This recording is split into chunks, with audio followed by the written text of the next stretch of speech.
Hello and welcome to the third episode of Business Unmuted, a new regular feature on the North East and Yorkshire Business Network on LinkedIn, as well as on YouTube and available as a downloadable podcast. After almost a year of video conferencing and working remotely, it is time for businesses to be unmuted. On today's episode, we're looking ahead to the budget on the 3rd of March.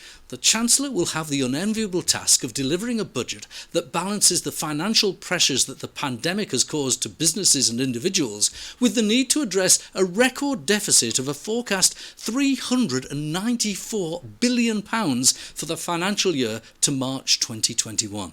Now, here are a few things that the Chancellor faces. Let's have a quick look. The borrowing we've just discussed, but there it is in graph form. Look, from April last year to March, the scale and the size of that graph going up and the size of the borrowing. The public sector debt is enormous. The total public sector debt now is over £2 trillion. That's more than 100% of GDP. And what about the interest on that debt?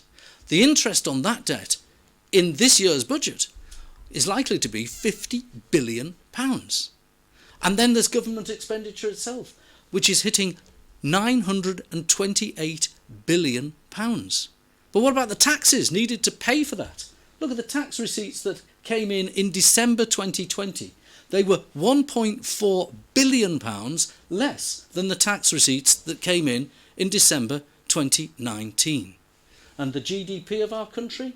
Well, there's the graph from the last year, and the last few years rather. You can see the GDP steadily increasing, and then it falls off a cliff at the first lockdown. And everyone hopes for this V-shaped recovery. It recovers a little bit, and then it's going down again as we enter this third lockdown.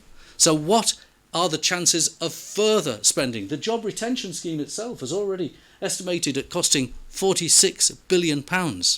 The Chancellor could do all sorts of things. I've got three guests to discuss it. An economist, an accountant and an entrepreneur. James Sproule is the chief economist at Handlesbanken. Nicola Bellerby is tax partner at Clive, Owen LLP. And Ian Watson is the chairman of luxury care home operator Hadrian Healthcare and a leading commercial property investor too through the banner of the MCM Group. Gents, let's talk to you first. James, as well as being a chief economist at Handlesbanken, you were once a Downing Street advisor. I bet you would never have had this kind of landscape to deal with.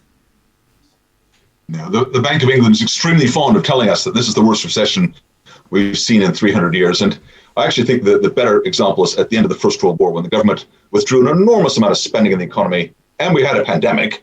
And that was really a very, very bad period of time. But the good news is that the years after that we got through that 1920, 21, 22 were pretty good. So if we can get through this, we can look forward to, one hopes, a pretty good rest of the decade.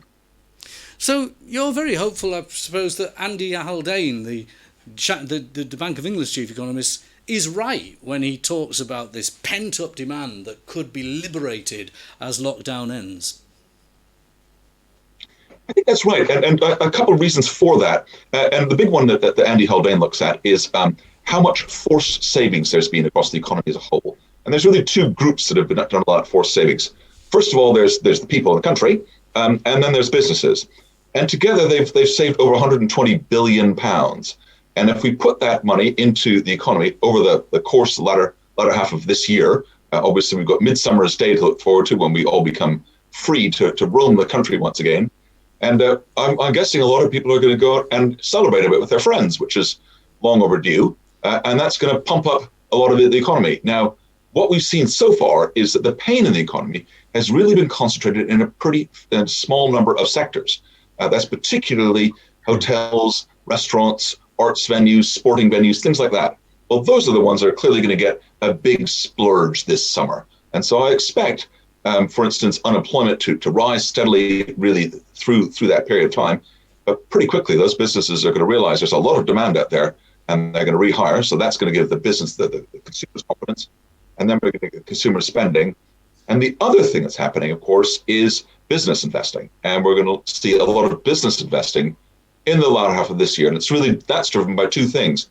First of all, there was a lot of business uncertainty in the last few years, of course, as a result of Brexit. And was there going to be a deal? Was there not? Well, we have a deal. It's not perfect. Nothing in life is ever perfect. But there is a good relationship to move forward from that. And secondly, business needs a bit of time because all of us have changed the way that we spend and we relate to consumers and as businesses. So business needs to figure that out, where to put that investment. And I think that's why it's going to not come in a big rush in this summer, but it's going to take place over really a year or more starting in this summer. But that gives us a nice long boost over that period of time. So I expect business investment to be pretty good latter half of 2021 and into 2022. Okay, and that really is a positive picture.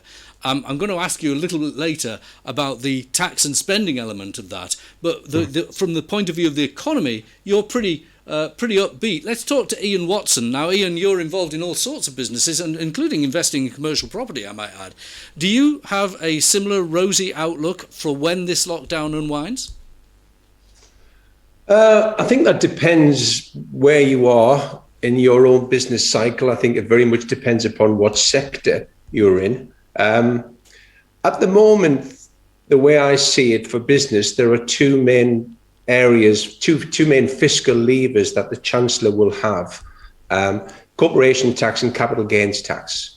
And I think one's quite straightforward, and I think the other one is quite a hot potato at the moment. I think corporation tax, we've seen corporation tax come down gradually in the last 10 years. We've seen it come down from 28% to 19%. The government indicated their intention to take it down to 17%. We know that's not going to happen. The next move for corporation tax is coming up.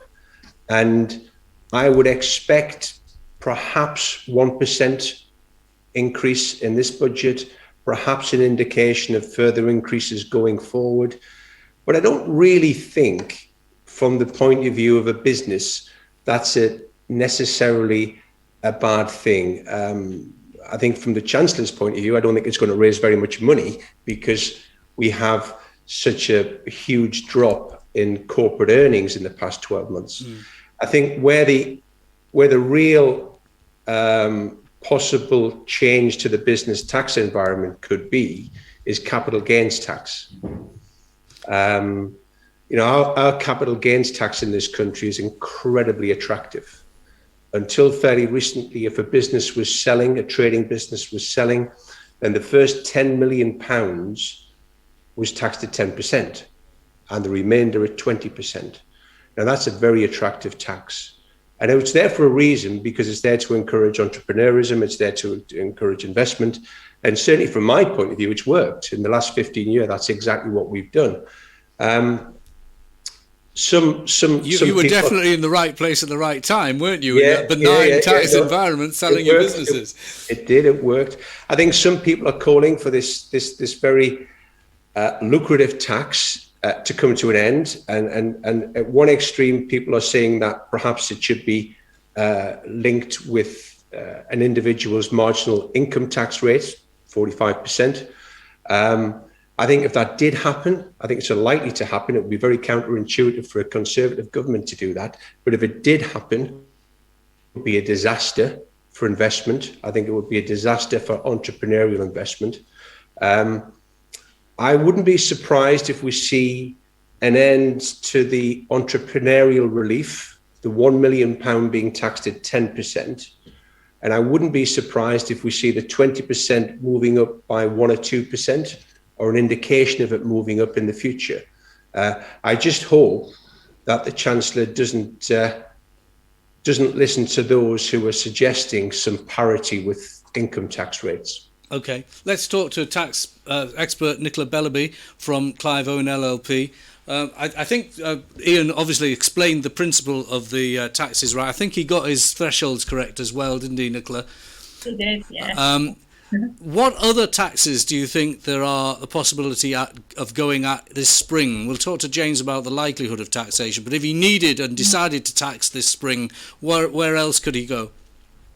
Well, the biggest areas he could go is income tax, perhaps not to increase the personal allowance from £12,500 to £12,570. It doesn't sound like a big increase, but when you think it's everybody in the country, the Conservative government in the past have said we're all in this together, they could just keep those bands where they are, not increase the higher rate tax band at £50,000. That's supposed to be going up to 50,270. That would be quite easy to do.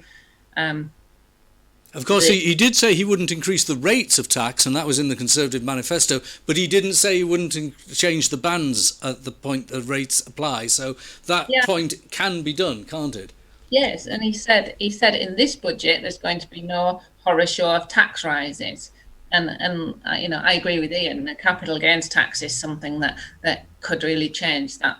What used to be called entrepreneurs relief, the business asset disposal relief, Ian's been speaking about, could easily disappear, or it could be changed from a 2-year holding period to a 5-year holding period. There's lots of little tweaks that can come in there.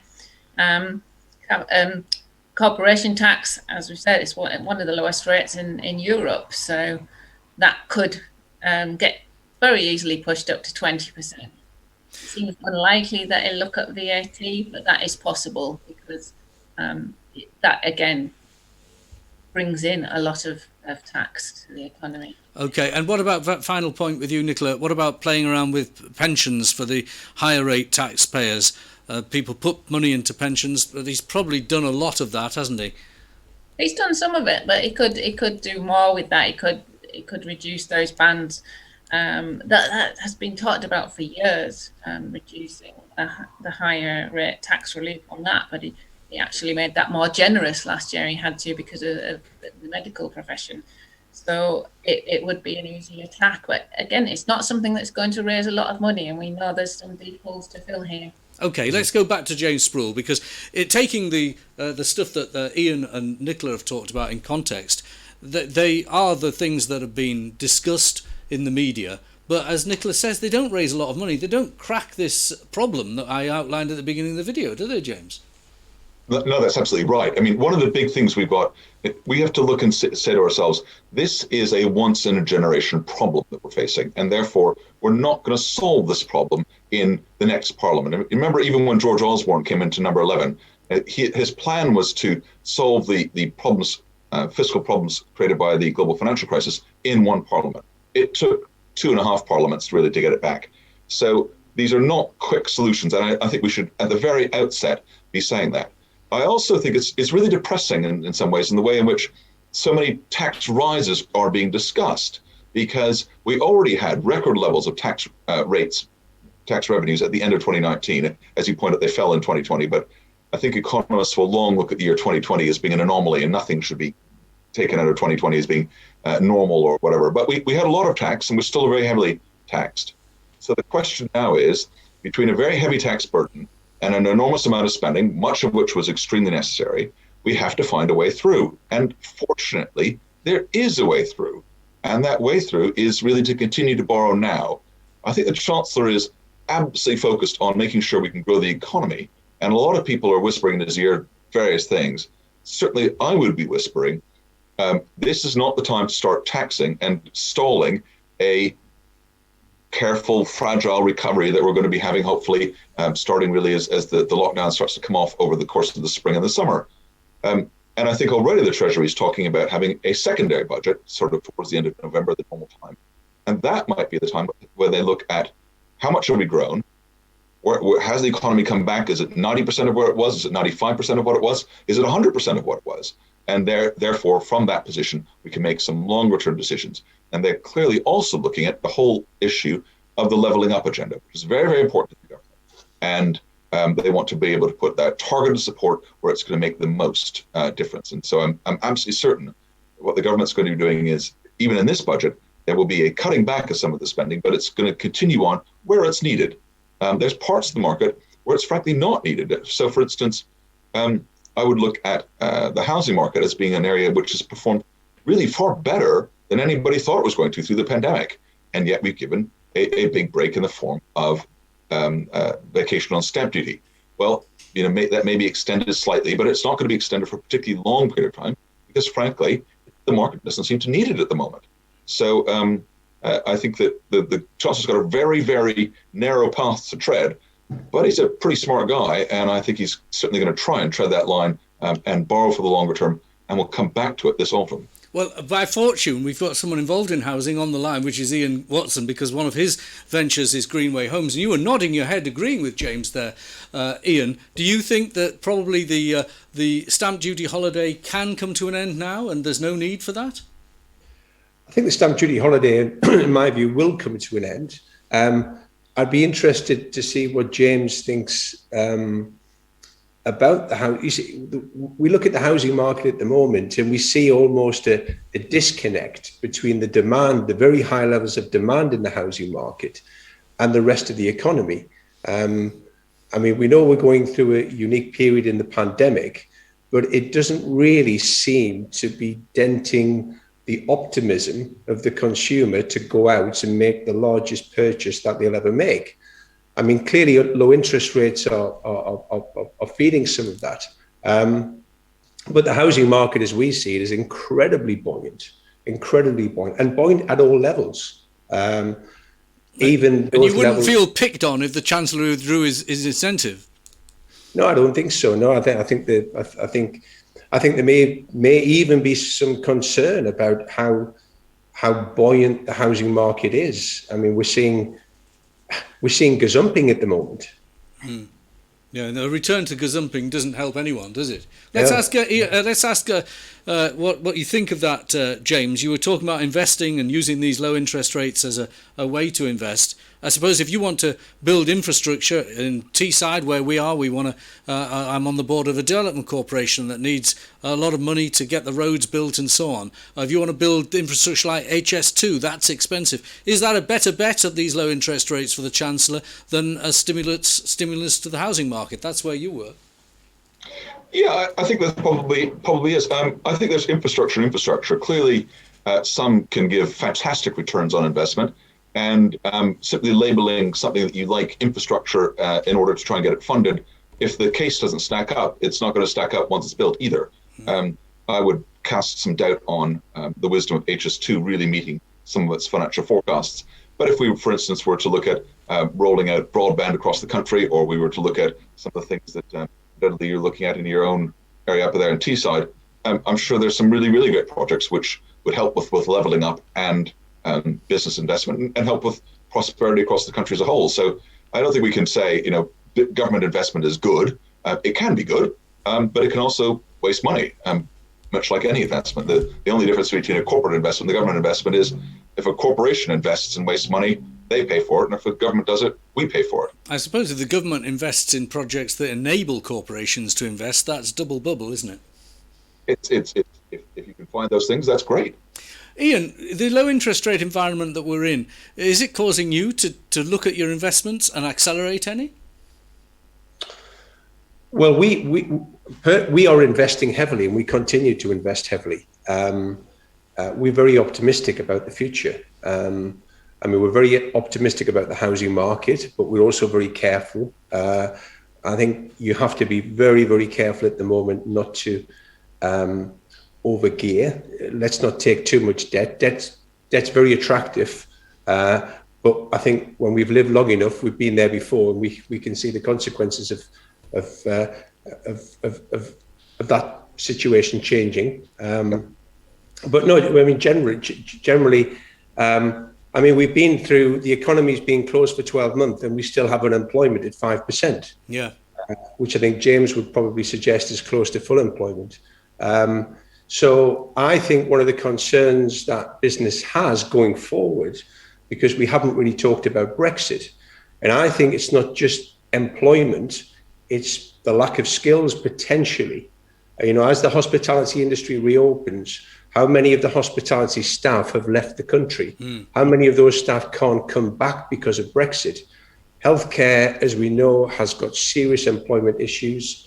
The NHS have currently over 100,000 vacancies. Social care has an employment issue. So I think possibly we could end up with some real challenges in the skills and available employees.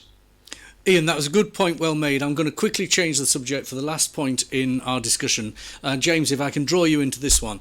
What do you think are the prospects for an increase in inflation I noticed that here we are in February, and we noticed the latest wages increase was nearly 5% when it was announced today by the official government statistics. And I noticed that although it's from a very small level, the latest inflation figure nudged up a bit. Do you think that inflation is a hidden danger, or is it an opportunity for the government to inflate its way out of the debt? I'm glad you brought this up, because if I have to point to a thing in my rosy picture, which I set out earlier, which I'm really nervous about, it's this.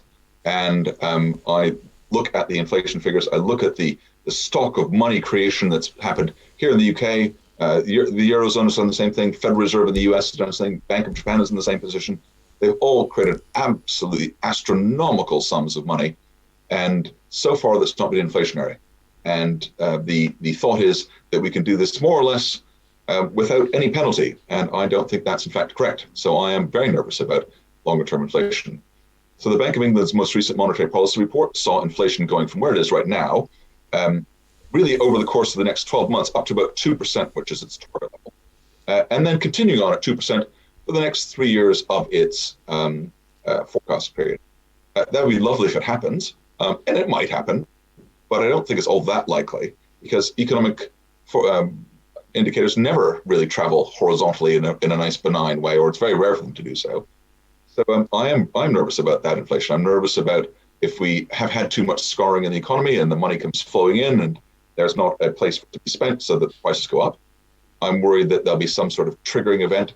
We can look at bond yields across the world, and you see some people able to borrow at ludicrously low levels. And you have to think, this does not reflect the underlying risk that bond, that government or that corporation actually represents to the investors.